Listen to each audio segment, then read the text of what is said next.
சொல்லுவான், முத்தம்மா உனக்கு என்ன மீசையெல்லாம் முளைச்சிருக்கு. ஒரிஜினலா இருக்குது வாய்ஸ். ஆமா, மொத்தம் அந்த 2 பெண் பேச்சாளரும் உள்ள 2 பாட்டில் ஏத்திட்டு வந்திருக்காங்கன்னு தெரியும். நான் குடின்னு பேசுறேங்கிறதுக்காக நீங்க எங்க வீட்டுக்கார குடிப்பாரு நீங்க நினைச்சிட கூடாது. அவரோட டீ டோட்டலர். ஆமா, ஒரு மில்க் கூட சாப்பிட மாட்டார். ஆனா நான் ஒரு குடிகாரனால பாதிக்கப்பட்டேங்க. ஹலோ, இப்ப என்ன தமிழ் பட்டிமன்றம் தானே, என்ன செக்கோஸ்லோவேக்கியா நடக்கா? ஓகே, அதானே மில்க் கூட சாப்பிட மாட்டாங்க. உடனே இங்கிலீஷ்ல நோக்கல. Yes, I am trying. Okay, extra 500 please. அடுத்த வார்த்தை பேசு. I don't know that.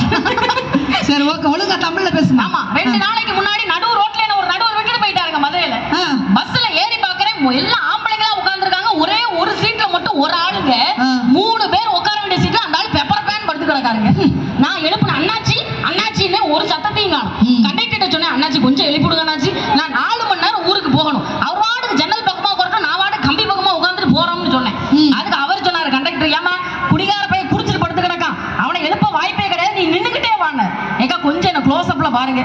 ஒரு 10 நிமிஷம் பேசினாலே வேர்த்து ஊத்துது.